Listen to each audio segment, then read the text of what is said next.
Hello internets, this is BoneCarlos coming to you live from Daybreak. I believe this is Daybreak to bring you another StarCraft 2 commentary. The players today are going to be Snitzelov. I'll just go ahead and call him Snit from here on out, spawning as the orange Zerg, while his opponent is going to be DarthCesar, spawning as the yellow Terran. Watch out for him, he is slightly adept at using the Force. Since these guys are orange and yellow, I'm going to assume this isn't a ladder match, but more than likely a practice match, or maybe even some sort of competition tournaments going on out there, since both of these players are Masters level players. So thumbs up on both their parts for getting to that grand old Masters level. They just need one more step up to get to the Grandmasters and then Pro if they so choose. But like I was saying, this is Daybreak.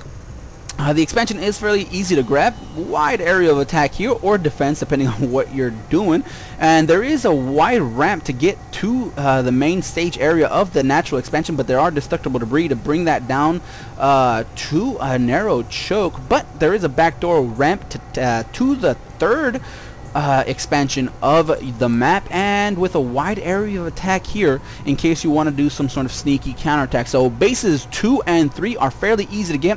As for 4, you have your options here, but there is just too many avenues of attack, and you generally don't want to grab this one. This second one, the second option is fairly decent, but a lot of the action goes down around these watchtowers, around this middle of the map, so taking that as your natural fourth is kind of iffy. So more than likely this one is taking as a fourth base. There is a nice little wide area here, ramp, to be able to take advantage of. Maybe you could block it off with some buildings, or if you're Zerg, just do your nandy dandy creep spread. But there is an extra wide ramp leading up to it from the middle area. So the fourth base is your choosing, but mostly everyone settles on this as a natural fourth. Now this is going to be a ZVT. Most basically it just goes into Marine Marauder, into higher tech kind of play, while the Zerg player goes Ling, Baneling, Mutalisk.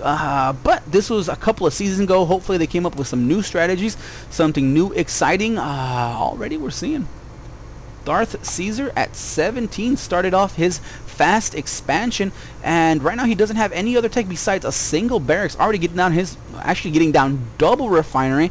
So some sort of high-tech play, more than likely going to be cloaked banshees. I doubt you're going to see many mass siege tanks, especially up against Zerg this early in the game. So this just screams cloaked banshees, and with the fact that he has his marine right at the front of the gates, he doesn't want any kind of Zergling to spot that. So he's just going to go ahead and try to keep that as safe as possible from prying eyes. Already a spawning pool is down, and looks like there's just going to be a transfer. There's not going to be a surround on that drone, but no assimilator on those Vespin geysers, so speedlings are going to be a long way off. Ooh, nice little sandwich on that SCV. First blood, it does go to Snit, and looks like a factory is going down, so definitely going to see some sort of cloaked banshee play, especially since he already has 3-3 on each of those refineries, and it looks like a reactor is actually going down. So this just says that he's going to go ahead and swap this factory out with this bear. He's going to start churning out, double pumping those Hellions. But the fact that he has that refinery up just tells me that he's more than likely also planning on going cloaked banshees as well. So double harassment, maybe going to go ahead and buy himself some time with that Hellion harass to get himself his cloaked banshees. We're just going to go ahead and wait and see exactly what DarthCesar has in store, putting a bunker in a precarious little situation, just away from any sort of buildings. Doesn't want to do a complete wall off with bunkers in case there is some sort of Baneling bust. Already the barracks is floating over to this side. It looks like the double banshees are being, or actually double Hellions are being produced, and depending on what is, well, actually there is a starport there, so I'm assuming this is going to go ahead and be a tech lab for the cloaked banshees. And it looks like Snit, he is a little bit supply blocked at the moment. Expect him to be producing not producing any sort of overlord just yet, but he already has double queens. Not sure exactly what he saw to make him start producing so many queens, but with this Hellions now revealed, these double queens do serve a purpose, since the recent buff to the queens gave them an additional, I think it was +2 ground and +3 air to deal with any sort of early Hellion harass these are there in just the perfect spot possible. Not sure. Yeah, Darth just has to do a plenty of damage with those Hellions to make them worthwhile and effective, and especially since he is definitely going to go ahead and go Cloaked Banshees. Man, I called that one. But what I also called is the Queens chasing away, shooing away those Hellions. They did manage to roast a couple of Zerglings, but nothing of consequence just yet. About 60% done on this third base. Two more Hellions are going to go ahead and join the four already here, and they're just going to go ahead and start slowly BBQing this hatchery. When I say slowly, I do mean slowly. The damage is only 8, and they does manage to catch a few drones off a guard. He managed to take out 3. A single Hellion does go down. Looks like a second might. DarthCesar does manage to save it. Pull back in time to save it. So only one of these Hellions was lost. That third base is finally up and running for Snit. While DarthCesar pulls back his Banshee, doesn't want to reveal it just yet. An Evolution Chamber is already on the field, so depending on what Snit does with this, if he puts down a Spore Crawler immediately, he might be safe for the time being, but a lair is being morphed already, so an Overseer is probably not too far out of the question. He could just hang out. He does have ample amount of Queens, 4 in total, just perusing about the middle of the map, spreading that creep, chasing away those Hellions, and that is the power of that range upgrade. But since these Queens are out of position, there they go. DarthCesar does the very sensible thing, runs around, goes to that third base, knows that it's already up and running. He's going to go ahead and start microing them, and these drones, 3 already go down. 4, 5, 6, 7, 8, 9. Holy roasted drones, Batman. 16 workers killed already by DarthCesar. So very, very effective Hellions, and here come the Cloaked Banshees. Just when you thought you were safe, the Cloaked Banshees come in and start doing their thing. Looks like this Queen may go down. There is enough energy for a couple of more transfuses, but right now Snit, I feel that Snit is just confused, does not know what to do. He does have a Baneling messed up. He thought there was going to be a normal, natural order of things, but Hellions into Cloaked Banshees really threw him for a loop. I mean, he hasn't even put down a single Spore Crawler anywhere around the map. He is building an Overseer, but these no Spore Crawlers in any of the mineral patches really screams that he just doesn't know exactly what is going on. And uncloaked because that Banshee did run out of energy, and a nice little push forward by these Hellions, and both players just say, nuh-uh, don't want any part of that engagement just yet. And in that entire engagement, in that entire harassment, DarthCesar managed to take his third base, so good for him by taking that third and continuing that harass. It looks like Spine Crawlers are being put down to repel any sort of Banshees. Those Zerglings are there. They are going to get themselves a nice round on those Hellions. They are all going to go down, and it looks like one manages to squeak by, but gets taken out because it does get a flat, and those Zerglings caught up with it. So, like I was saying, nice placement on this bunker. Kind of interesting since it will interfere with the mining of this refinery, but I have a feeling that Darth just doesn't want to see any kind of Baneling bust. I expect him to put down maybe supply depots, maybe a barracks or 2 to be able to save this bunker in case there is some sort of a Baneling attack. Lair is already done. Yep. Still only Baneling's Nest and upgrades on both sides of the map. Looks like a siege tank is being built. Not sure if that's exactly where he wants to go. Siege mode isn't being researched, so I doubt any kind of siege play is going to happen. But that starport and that factory were switched out, actually. So we're going to go ahead and see some medevac play. We're more than likely going to transition into some normal average bio ball action by DarthCesar. And look at what the harassment bought him. It bought him about a 30 food supply difference. If I could do my math, well, another couple of pops of units, it does even it out to about another 20 plus supply lead. But A-okay, no big deal. It looks like the Zerglings do manage to get by. It looks like Snit doesn't want that bunker there. It starts nibbling away and breaks off a pack of Zerglings to deal with the Marines. But the Marauders there do stem forward, are going to push forward. That bunker was salvaged in time as long as with the SCVs were also pulled, and the Zerglings are forced to retreat. While continuing that creep, Snit is just doing his best to play catch up. I mean, but right now it's 3 bases to 3, and as a Zerg player, you just really don't want to see that.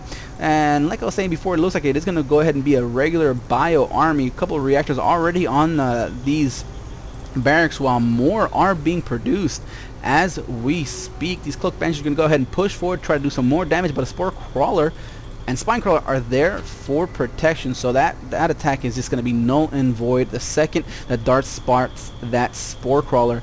But back in his base, he's already putting down 3 more barracks, and let's see exactly what kind of add-ons he puts there. And it looks like, yep, the Banshees were repelled, while Snit is just going to go ahead and take his 4th. A nice supply of gas by Snit, so I hope to see Infestation Pit. There it is. The Infestation Pit is down. Hopefully we see some Infestor play, maybe some drops. Speaking of drops, there is a medevac drop happening. And nice rally points just in case this hatchery is being built. Darth is going to spot it. I expected him, as soon as he spots that this is there, he's going to go ahead and unload his units, just attack his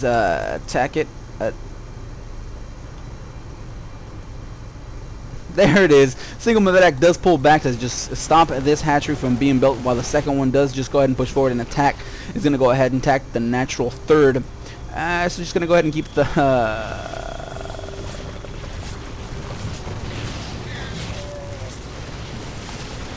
That's alright. Lose a drop ship, gain a hatchery. So this 4th hatchery does go down, while at the same time DarthCesar's taking his natural 4th. I expect it to be a planetary fortress. I doubt he needs another orbital command.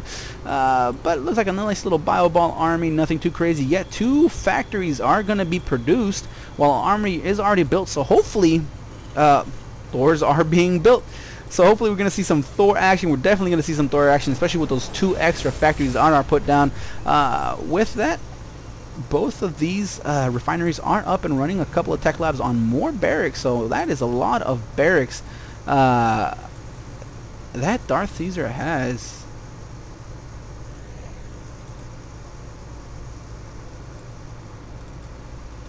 About 12 barracks, so good for him. He's gonna be able to support that, obviously, since he does already have 4 bases. While at the same time Snit is just trying to capture his 4th base of his own again. And it looks like these forces do get caught off guard. The Infestor does put down some brilliant fungal growth catches. Most of them, the Banelings do get into the Marines, blow them to smithereens, and the Zerglings are there to mop things up. It is all over for that task force, but with the power of those 4 bases churning out those units, he still has a 170 to 119 supply, and it's actually going to go down as soon as these medevacs actually do get destroyed. But still, he still does enjoy a nice comfortable lead. We actually see him at 185 down to 130, so about a 50+ lead, and that is just the power of that early harassment. He threw Snit for a loop. He didn't know exactly what to do, and he bought himself at least a solid minute of where Snit was just scratching his head. Allowed him to take a quick 3rd, which pretty much allowed him to take this 4th as well. So now he's going to go ahead and continue macroing out with those 12 barracks, with these 3 factories, and it looks like Thors are being built. So we're going to see just a good mix of, well, not really a good mix of bio, mostly Marines with a few Marauders sprinkled here and there, but with Thor backup, while Snit only enjoys Banelings, Zerglings, and Infestors. So it all comes down to control. If Snit could put down some interesting fungals to lock down that Marine army in place, he'll be able to finish them off with the Banelings, with the Zerglings, and then finish off the Thors with the Zerglings. But really, if he had Neural Parasite, this actually might be a different story. If you research Neural Parasite, he would be able to capture these Thors while the fungals lock down these Marines, and then it would pretty much be game over for DarthCesar's army. But right now Snit doesn't have fungal, doesn't have neural parasites. All he has is fungals. All he has is Banelings and Zerglings. A push forward by DarthCesar into the main base of Snit. A nice fungal growth does lock a few the Marine squads in place. Again, the Banelings, the Zerglings do get a nice surround. The Banelings get into the Marine forces, and then the Thors fall quickly to those nimble little lithe Zerglings, and the medevacs are forced to retreat. Unfortunately, Snit did lose a couple, I believe, a couple of infestors in that exchange, and just a bad placement left them all alone.